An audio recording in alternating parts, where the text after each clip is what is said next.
Hi, this is Greg Kilstrom. Welcome to Season 3 of the Agile World, where we discuss customer and employee experience, organizational and workforce transformation, and how business can adapt and continually improve in an agile age.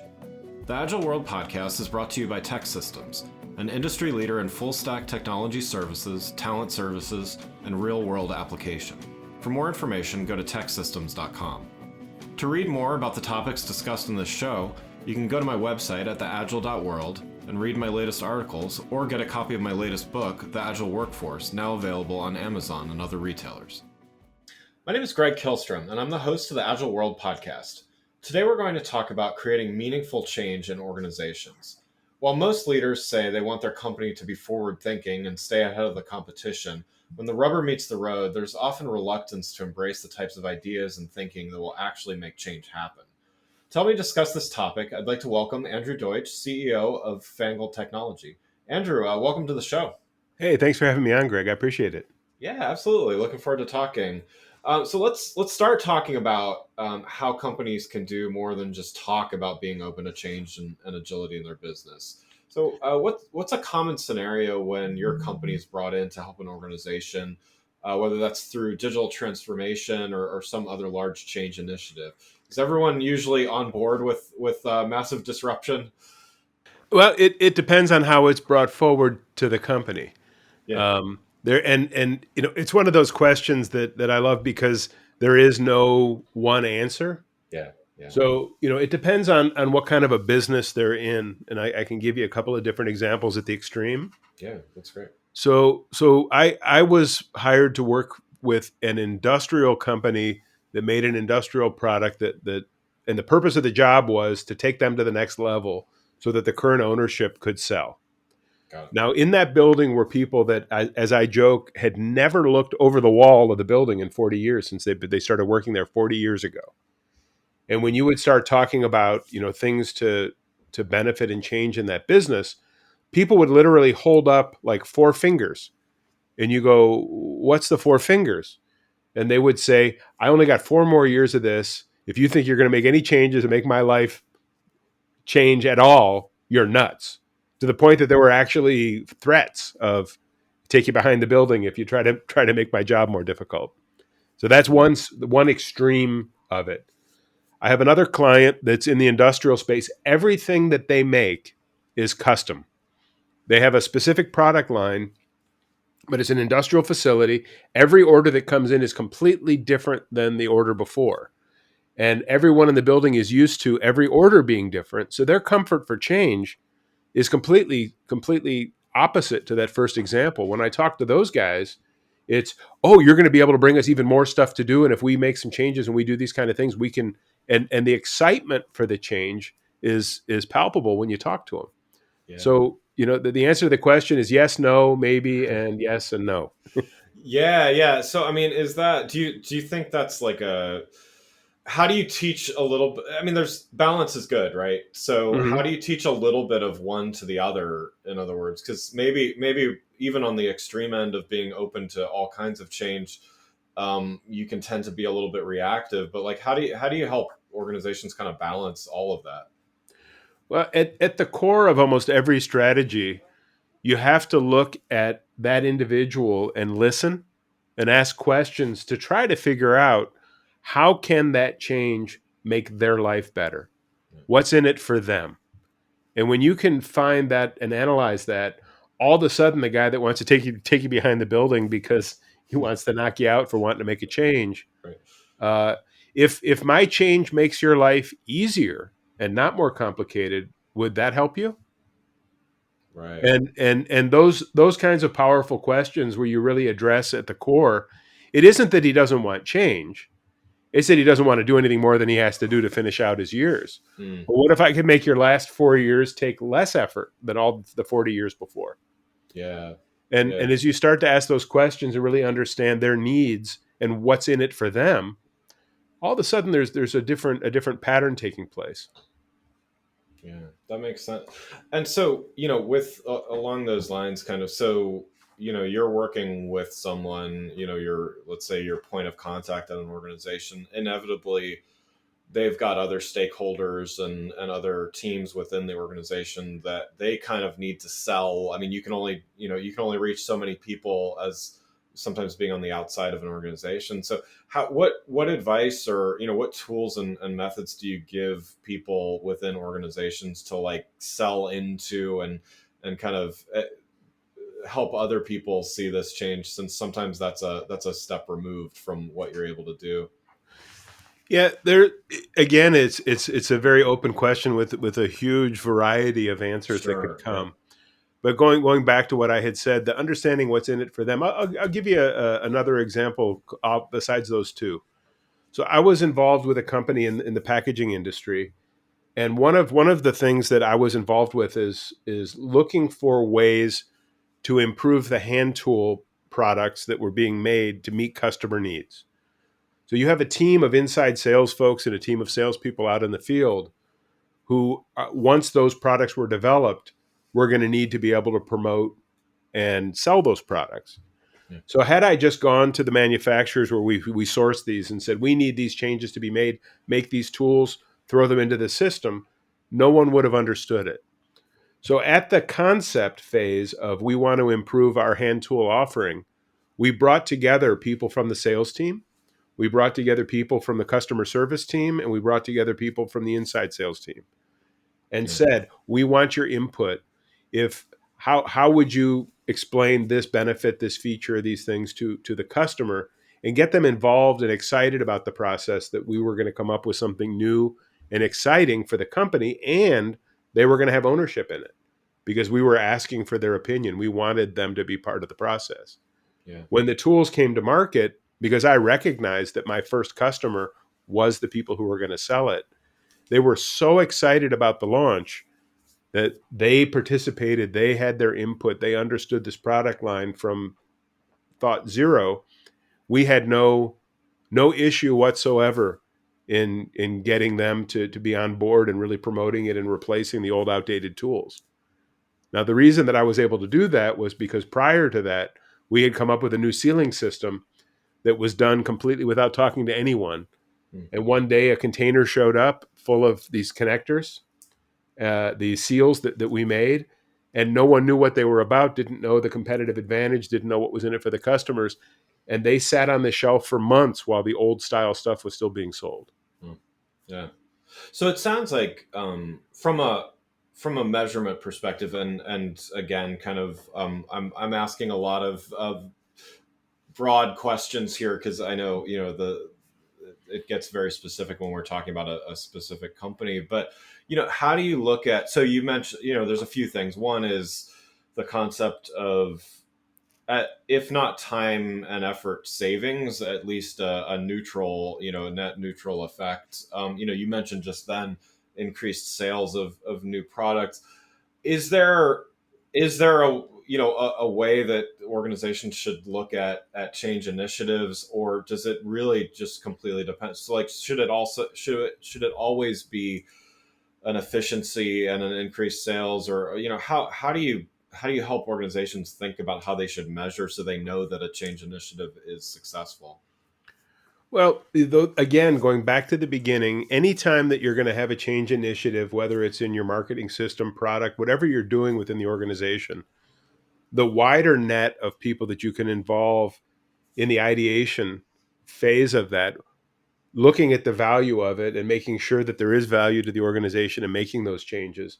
When you get the organization's buy-in and you show them that you do care about their opinions and want to know their thoughts so that they can feel like they're part of that, you're way ahead of the game. Yeah. Most failures of change I've seen in organizations are when it's literally just dumped in people's laps.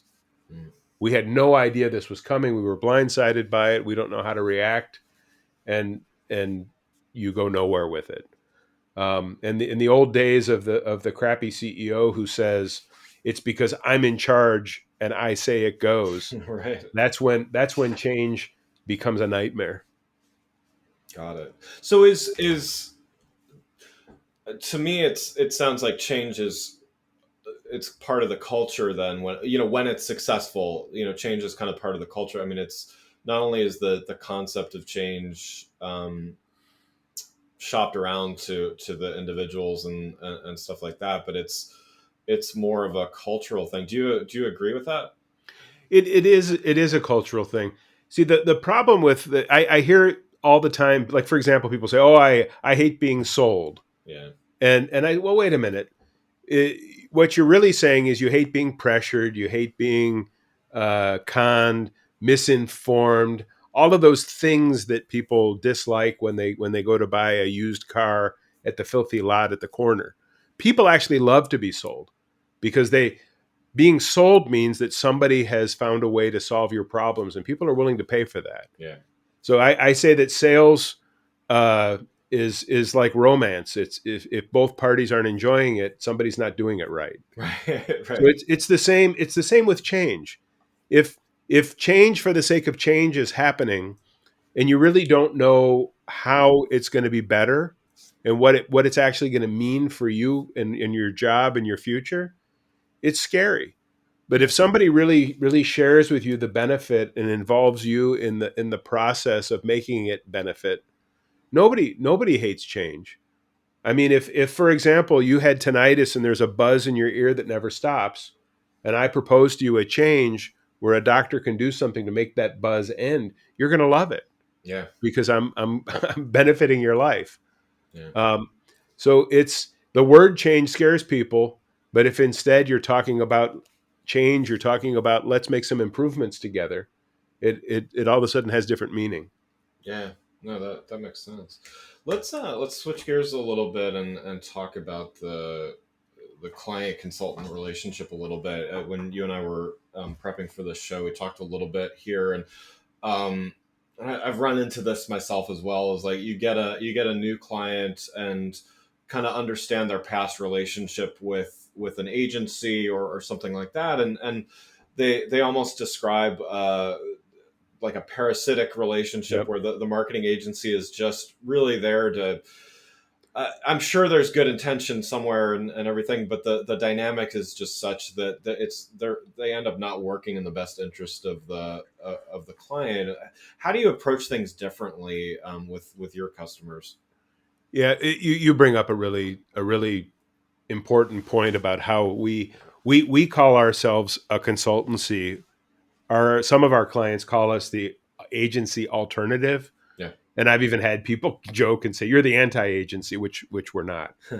So our goal as a consulting company is to dig deep within the organization and help them build a true strategy that they can build and grow their business from. Whereas many times, and I say this in a generic way because there are some really good quality agencies out there, um, Yeah. but many of them fall into this trap of let's measure the wallet first and see what we can sell them that makes us money, Mm. um, without really understanding the business. Yeah. And I know it sounds a little negative and otherwise, but I'll give you an example of a pitch that I've heard. So the agency shows up and says, "We think you've got a really cool business, and we can build you a website that will blow people's minds. We can drive 100,000 people a day to it with the most brilliant SEO strategy you ever saw. We can help all of your people sell better through inbound marketing, through their LinkedIn profile. We can do all of these things for you, and here's the price." And then the owner of the company who's sitting at the table and been quiet through the pitch because he wants to be courteous says, "You know what? We make a connector that's used in the landing gear on military aircraft, only manufactured in 30 locations in the world. And for us to have 100,000 people in the website is completely and totally unnecessary because Right. there aren't that many customers out there." So, in Yeah. other words, the approach is what telling me I have a cool business and not really understanding who I am, who's my current customer, who are the customers that I want, where do I want to be, and is the market that I'm trying to get into viable, and all of that sort of core strategy stuff. What are the true problems that my customers have that I can resolve in a way that my competitors? All of that stuff has to be looked at first. Yeah. So we don't even talk about websites and digital media, any of that stuff, unless we're brought in for that as a specific project at a company that has a solid strategy. Yeah. Our goal is to take a step back and really help refocus the entire brand story and marketing core of their strategy before you get to play with all those fun shiny little objects. We don't design cool websites. We design websites that will wow and speak to their customer base at their model of the world and bring them in and convert them into customers. Yeah, I mean, it's, you bring up some interest. I mean, having been an agency owner, I owned my company for 14 years and sold it a few years back. And, I, I endeavored to do the best, I possibly could for customers. But, you mentioned some things here of there are clients that are talked about in terms of, so my agency is based or was based in the Mid Atlantic, and so everyone kind of knew what the marketing budget was. So they're X $1 million client or X $100,000 client or things like that, and it's it was kind of to your point, it's kind of approaching things in the wrong way, which is um, and I think technology has come a long ways as well in that there's challenges and problems to be solved, not websites to be redesigned, right? So Yep. a website is only as good as the problem that it's solving, right? And generally speaking, it's not going to exist in a silo, nor should it. So yeah, I mean, definitely, I totally agree with your idea. I love that you think of things more as a consultancy, because you might get in there and they have a $500,000 website budget, but you end up thinking, well, you don't really need you've got these other, you should be looking in this completely different direction. Maybe a Yep. website is part of it, but um, yeah, it's so I guess, how do you have you ever had to convince a client that like just really wanted whatever there's always like shiny objects. There's Mhm. everybody wanted mobile apps for a while, and then stuff like that. Like, have you convinced a client like that had a budget that legitimately you could have taken the work? Like, have you convinced them to Oh yeah, reallocate? absolutely. I can think of a company. They they were in, again, in not the industrial space. They were a manufacturer, but they sold into the consumer, into the B2B space, a product that was highly configurable. Yeah, And people would go on their website and they would configure the product and it would generate a lead that then would be sent out to what I would say the best description would be a dealer. yeah, So those dealers then, they had no follow through with what was going on. Well, they came to us. How do we generate more leads on our website because we want to sell? And when we looked at the conversion rates, we couldn't tell. We didn't yeah, know what was going on. So yeah, rather than trying to generate more leads, we moved back a step and said, let's invest what you've got to invest in marketing in the conversion process. And we built a lead nurturing system that would warm up each of those leads and truly understand it and make it trackable before it went to the dealers. So yeah, they went from about a 4% conversion rate that they kind of thought they had to about a 45, 50% conversion rate with the leads that were coming in. The problem wasn't we need to generate more leads, it's we yeah, need to sell the leads that we get. Somebody who goes on your website and does an actual configuration, which is a huge part of our business these days, getting customers to raise their hand and say, I'm so interested, I'm going to take the time to configure my own, and then let it just throw it over the fence and hope somebody sells them. And what it turned out was dealers were using those leads to sell somebody else's product that they had better margins on, or the Mhm. dealer was price fear and said, well, I'll just sell them something cheaper because I know I can get that. I'm not going to take the risk of selling the premium product. Got it.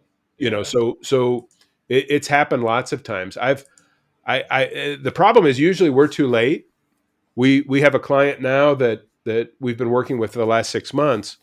They spent $80,000 getting an entire website built. It had no strategic thought behind it, mhm, and really wasn't functional because of a what I would consider to be a parasitic agency.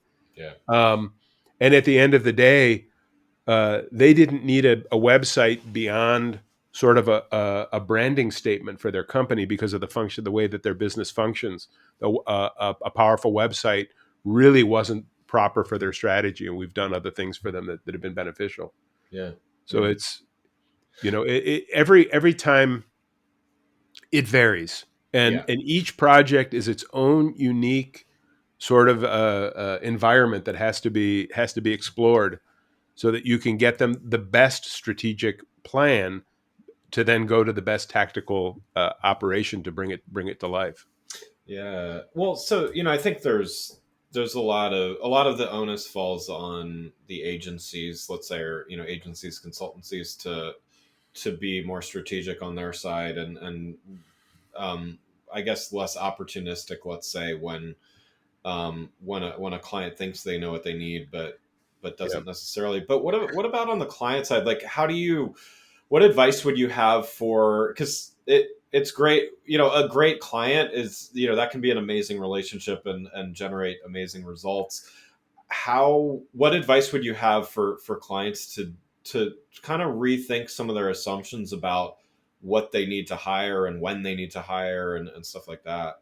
That's a great question. The biggest challenge that clients have is knowing exactly what you just asked. Yeah. So many times companies think that they can do it internally, and when you reach out to an agency uh, to help when you can't do it internally, you have to look at several factors. Number one, not what have they done in terms of the visuals they show you, what are the references and what are the accomplishments that they can Yeah. share with you. For example, we worked with this company and we saw the core strategy was this, and because of that we implemented these tactics and it resulted in this result. That's what you want to hear from a reference, not, hey, check out this cool website we built, isn't that Right. nice? Right. It's so you really want to go from what was the strategy, how did you make the decisions for the tactics, what were they, and what was the results. That's part of it. And the other, just from a financial standpoint, when you look at a bid from an agency and it has words in it like plus project management fees, if you don't set a limit on what those could be, you may have your mind blown when you get your invoice at the end of the project. Mm. I've seen bids for a $20,000 website that when you added on all the additional costs and project management fees, it ended up being 50 grand. Yeah. Yeah. So that the ability, if you see built into the contract scope creep, as we call it, Right. where all of a sudden there could be all these other fees, run, because they did that on purpose. Nobody did that out of oh, well, I never thought that was going to happen. Yeah. They knew it or they wouldn't have put it in there. So, it should be, this is a very clear scope of the work that we're going to do. These are the deliverables that we promise you based on the price. And if you as the client change the scope or the deliverables midstream, we're going to pause the project. We're going to look at what the additional costs are. You're going to agree to them before we go forward. Yeah. That's how a fair consulting project goes, not an agency scope creep nightmare that I've seen just huge egregious problems with that with folks over the years. Yeah, yeah, that I've heard some nightmare stories as well. So yeah, definitely. Well, one last question before we wrap up. Sure. So your company is built on an interesting model, and you have a relatively small core of leadership and full time team members, and then you augment that with skilled experts, a network of them and stuff. What's I mean, I think it's a great approach. I think it's a very forward thinking approach. Thank you. What drove you to take that, and how do you think it's led to some of your success? Yeah, the at the core, and understand, we work both on a project basis. Most of our business, we become the fractional chief marketing officer for our client, where we're actually part of their team and involved in the day to day on a limited basis. Yeah. But what happened, and I got this idea years ago when I was looking for an agency, when I was employed with a company. And at the agency, we were in this very niche industrial space. And they introduced me to the team. These are the guys that know the industrial space. Yeah. And then I looked into them and looked at their reference and actually knew somebody who knew one of the guys. They had never once done a B2B project. They had been doing law firms and an insurance company. Got it. So what I discovered was that what agencies do is they'll take on any client and then get their people up to speed, hopefully in time to make the project work. Yeah. So what we decided to do was to build teams around our projects with vetted people that we've worked with in the freelance world that we trust, we know their work, and we can vouch for them. So if somebody comes to us with a new baby powder, I have consumer packaging and cosmetic professionals who've been in that field and really understand that market space. And I would never use those people if you came to me because you're now in the industrial fastener industry and you want to sell industrial fasteners. We have that team also. Yeah. So what happens is I don't have to have a huge expensive staff in a building with lots and lots of tables and chairs and coffee makers and everything Right. else. Not to mention the espresso machine and the guy who runs out and gets us donuts. Right. Well, and all Because the other, my customers don't want to pay for that. exactly. Yeah. And the other thing that it allows me to do is when somebody comes in with a project that we don't have people for me to be completely honest with them and say, I understand at the core what we're trying to do here from a strategy perspective. Understand that we may have a week or two delay for me to vet some great freelancers that I can bring into my team that have expertise in your area and understand what we're doing. Yeah. And customers love the fact that we don't pretend to know everything. Yeah. No, that's great. Well, Andrew, thanks so much for joining the show. For those listening, what's the best way for them to keep up with what you're doing? Well, I'm on LinkedIn. You can follow me as Andrew Deutsch with Fangled Tech. You can follow our company. I have our podcast called the Fangled Cast. It's all one word. You can look it up on YouTube or all those places where podcasts are hiding on Spotify and otherwise. Occasionally, we'll get a fax here and there if you want to fax me. Telex works, I think. Our smoke signal detector is broken, so don't send me smoke signals. Awesome. Great. Well, again, I'd like to thank Andrew Deutsch, CEO of Fangled Technology, for joining the show. Thanks for listening to The Agile World with Greg Kihlstrom. See you next week. Thanks again for listening to the Agile World podcast, brought to you by Tech Systems. I'm your host, Greg Kihlstrom. If you enjoyed the show, please take a minute to subscribe on your podcast channel of choice and leave us a rating so that others can find the show more easily. You can learn more and get a copy of my latest book, The Agile Workforce, from my website at theagile.world.